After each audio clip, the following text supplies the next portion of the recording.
Chris, welcome back. Hey, Kerry, it's good to be back with you and all your listeners today.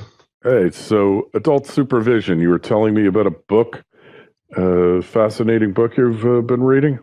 Yeah, it's by a guy named Yanis Varoufakis, who was the Greek finance minister. People may remember that this new party in Greece got voted in, overwhelmingly called the Syriza Party, and what they were going to do was they were going to just call a spade and say, hey, look, we've got a whole bunch of debts. We're not saying it was right or wrong, or maybe it was wrong, but anyway, here they are. We can't pay them back, so let's work something out. And he was accused because he was so intransigent, because he just kept, using the numbers in these big high level board meetings with, the trilateral commission, such as it is. You got your people out of Brussels, you got the Bundesbank, you got your IMF types. And so Giannis was just trying to get some rational stuff injected in, and he was accused of, not being an adult in the room. We need adults in the room. I can't remember who said that, but it might have been Christine Lagarde. I think it was, right? So, what he says in this book is pretty fascinating, and it comports with a lot of what he's been saying in interviews and whatnot. He's like, look, you'd all like to think these people know what they're doing, but they don't. Capitalism completely died in 2008. It was replaced with something entirely different. And, we no longer have anything that remotely looks like capital going where it needs to under rules that make sense. And they make up the rules as they're going along. But the biggest charge he leveled, Kerry, was that they don't know what they're doing, except they're all, with the doors closed, they all know it's going to break at some point, and break very badly. So everything they're doing is either the work of evil geniuses, or people who are just trying to kick the can another week down the road. And I think that's where we are, right? You saw the markets break just a couple of weeks back around the Italy thing. It was fixed by 2:30 that same afternoon. The U.S. stock market didn't even spend a full day down, and then it was off to the races afterwards. We saw that right after the Trump election. We saw it in 2016 early. What we're seeing are market rescues after market rescues by people who are really desperately afraid of what happens if the markets go down. And that's just a ridiculous place to be in. And the longer they do it, you know what happens. The more you get populism, the more you get the people. The people are starting to figure out, hey, we're getting the short end of this stick. You all are printing money, handing it out to yourselves. You're all getting rich and made whole. My life is getting harder as a consequence. I don't have opportunities. And so that's really the larger story. But it was interesting to get that insider's perspective from that book, Adults in the Room, basically confirming what you and I have always suspected. There really aren't any adults in the room. Yeah, Nobody knows what they're doing. And this is all destined to fail at some point. Hey, well, we've been down this road before. We know what pretty much is going to happen. There's kind of no way out of it. But it would just be nice if somebody really just faced the people, and said a little honesty. A little honesty can go a long, long way. But we don't have any openness or honesty anymore. It's just like you said, everyone pursuing their own interests until the whole thing collapses. Well, yes. And, Kerry, I would also love that. Let's put balance where balance is due. Listen, it would be great if the governor of Illinois and other people came forward and spoke plainly with the people of Illinois about how bad the pension situation is. But it's also kind of on the people of Illinois to be able to read a statement or read a newspaper article and figure that out for themselves. Like, I would not live there or in many other states which are really near term and huge pension disasters, because I know that's going to be real ugly when it gets there, right? Skyrocketing taxes, plummeting services, just the whole spiral of death, right? But it's kind of on both parties, right? Don't you think? Yeah, for sure. I think individual responsibility is an important element here too. Hey, well, we could get into the dumbing down of America.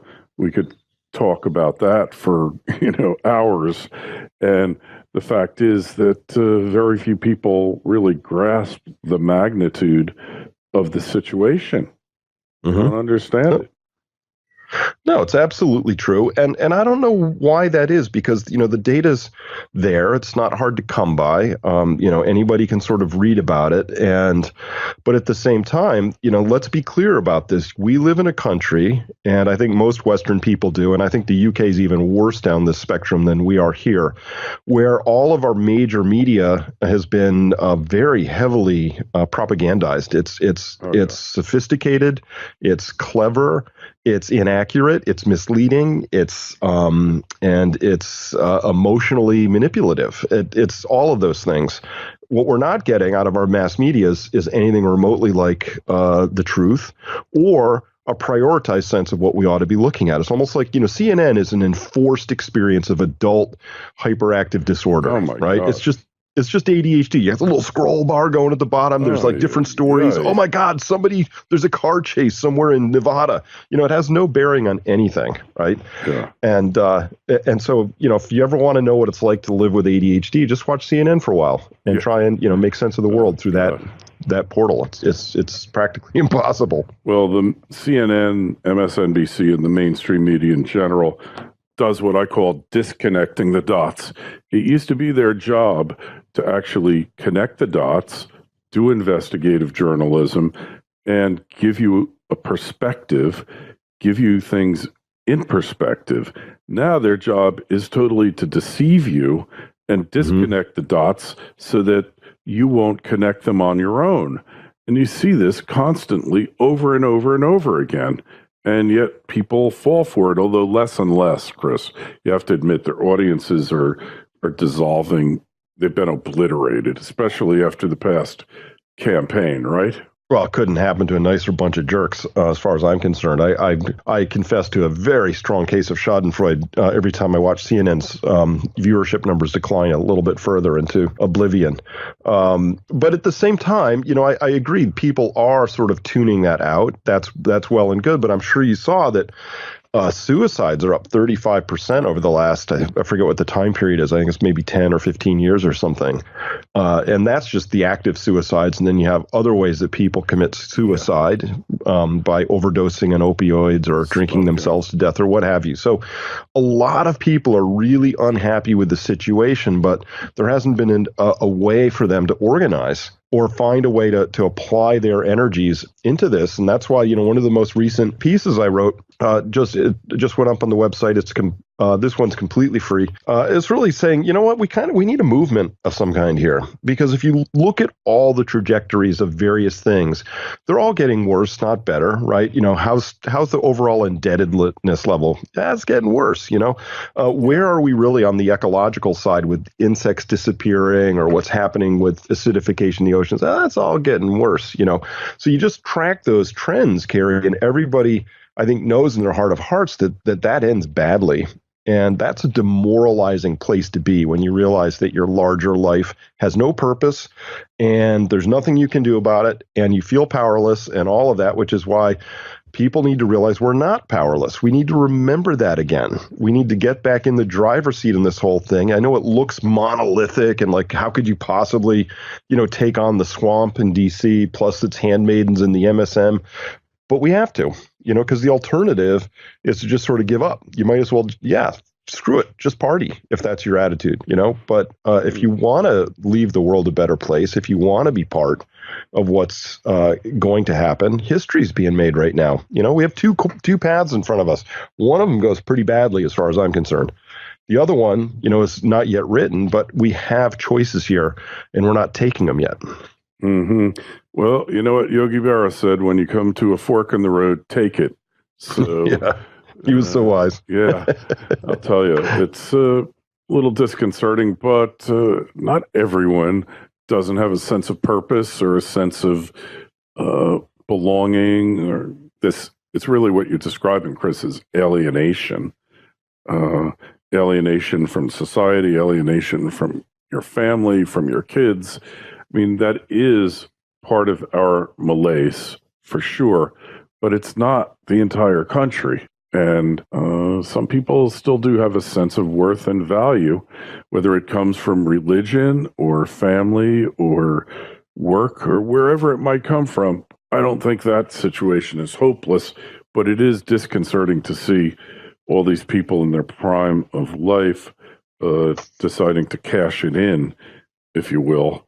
Although, some of the recent suicides could be of questionable origins without getting into conspiracy theories. Well, I'll tell you, Kerry, this isn't to sort of point to this malaise and say it's hopeless. The hope on that side of the story for me is that that represents, I think there's millions of people, millions and millions, tens of millions that are unhappy with the current course. And if you could just get candidates out who could somehow make it through the ringer of our system in the United States and could come forward, I honestly think there's a lot of fuel for real change at this point. And that's, that fuel comes from people who are feeling that alienation, right? You're not part of this larger story. You're not connected to it.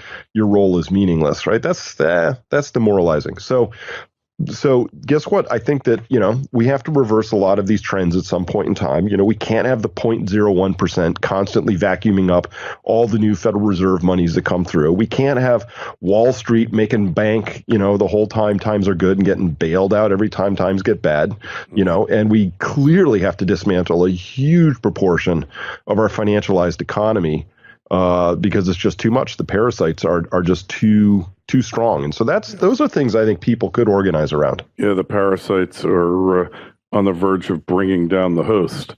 And that's not a smart parasite. Parasite, takes just enough so that the host doesn't really notice it. And the host's continued viability is assured. But we've gotten past that point to where the host is on the verge of going into, cardiac arrest here, or having their blood sucked out of them. And well, just consider this, like minimum wage, almost impossible in practically every major city to get by on minimum wage, right? So you'd have to hold multiple jobs, all that. So let's just, whether saying, how we would get a more fair wage, leave that aside. This year's Wall Street bonuses, if you add them up, were equivalent to every single minimum wage worker's entire paycheck for the whole year. All however many million of those people working, their entire take-home pay was the same as about 3,000 or 4,000 people who basically click buttons and parasite off of the economy. They produce nothing and they skim like crazy. So that's where I don't know, I'm not proposing that you take the bonuses and give them to minimum wage people. I'm just saying when you have that level of disparity, that's where social tensions come in. That's where, you're starting to read more articles by people going, hey, maybe civil war is a possibility, because you can feel it, right? People are so polarized, so unable, like so anti-Trump or pro-Trump, and they can't see each other or whatever the story is. My view is that really the piece under that, Kerry, that's driving all of this is that people can feel that their larger story is broken. So we have to blame it on somebody. And, I don't get involved in politics because I think it's a waste of time. The real shocking things that happen in this country are all courtesy of the Federal Reserve and the large banking system. That's like 80% of the major shocks that happen in people's lives. That's it right there. Couldn't agree with you more. And the politics just reflect the economics and not the other way around. But hey, look, Italy got a populist government and they're shutting off the illegal immigrant flow. And it's a real threat to the EU. It's a Eurosceptic government. So it shows you that even though it appears there's no political solution for what ails the planet, sometimes politics maybe can help and maybe can crystallize the need for change. Well, absolutely. And there was just a really astonishing 212-kilometer long bridge of hands. 200 kilometers of people in Spain, the Basques looking for another vote on separation. And all of those political movements are really coming forward and saying, hey, it's time for us to rest our our control, our destiny, our culture back. We need to have local control of that. If you can call a country as large as Italy local, Yeah. right? But that's what they need. And of course, you saw the Brussels finance minister come out, Ettinger, and say the markets will teach the Italians how to vote next time, right? So using financialization as a weapon to promote or enforce a specific political outcome, how is that not financial terrorism? Yeah, that's weaponization of the political system, of the economic system. We've seen all of this happen here in the U.S., of the intelligence agencies. It's all been weaponized. And, the financial system was supposed to be a means to allocate capital to the most worthy and needy entities. And it's become something so perverse and so unrecognizable, and now we're going to use it to punish voters for exercising their right of choice. There's something really wrong with the system when that's happening. Absolutely. And so when I say, it's time for a movement, I mean, we really do need a movement where again, this isn't, we need to vote in a couple extra new people. That'll do something. I mean, we need a movement to say, maybe it's inappropriate to have a small cabal of unelected officials with deep conflicts of interest, setting large economic targets and parameters and attempting to price everything in the markets. Hey, the Soviets tried it, didn't work for them. Hey, we're trying it. We're getting the same bad results. Maybe we should not allow that. So, I think the End the Fed movement is a great thing. I love the idea of how Bitcoin and other digital assets have come forward simply because they have people talking about money. You get people, younger people going, scarcity is important. And wait, you have to know who's running it, what their motivations are. These are all appropriate questions to be asking about assets, in particular, your currency. So I'm a big fan of all of that. But, I'm of a view on those that, if the government decides they become a threat, you just watch what happens next. I'm a little leery of that whole process, of course. We have ways of making you talk. Well, you ask the average person on the street, what are the 5 characteristics of money? You know that nobody can answer it except somebody who digs back in their memory cells, had an economics class where they explained it. But the good thing about cryptocurrencies is people are relearning what money is and how it's created, and alternatives to government-backed, government-issued fiat currency. That's a really good thing because, when you go into a convenience store, the gas station, and you swipe your credit card in the pump, the average person does not. You don't understand. You just created the money to pay for your gas, or to put it accurately, the bank just created, if it cost you $50, the bank just created $50 out of thin air to pay the gas station for your gas, and they got their cut of it, their 3% or whatever they get for merchant processing. And then when you figure out, hey, there's other ways of doing this that don't involve government-sanctioned outlets or printing presses or money printers, all of a sudden the world becomes a different place to you, Chris. Well, it does. And, people used to very heartily and vigorously debate the role of money because it's really important. Money is power, and it's the way we store our collective efforts, and it has to adhere to certain principles. And if they get abused, history repeats. So here we are, and I'm convinced this monetary experiment that's just been run is going to be the most destructive, bar none, in all of human history. It's going to take anything that, any of the Roman emperors did and just put them to shame. It'll take anything Zimbabwe did, put it to shame, because ultimately money is just, it's a social contract. It's an agreement. And you and I have to have an agreement about its relative value and all of that other stuff. We can do that in the open marketplace. But when, ultimately at the end of the day, your financial assets, your currency, your money units, they have to balance against real stuff, right? And so if you're growing your monetary aggregates at 8, 9, 10%, which we are, and your economy is growing at 2 or 3%, you're just piling up claims on something exponentially. It has been going on long enough that there was ever a sudden accounting, and I think this is what they're afraid of. If there was ever a sudden accounting, we'd discover that there are far too many claims compared to stuff, to real things, right? What do we got? $240 trillion of debt, just debt, in the world against a world economy of maybe 80 trillion, right? That's very hard to balance that out.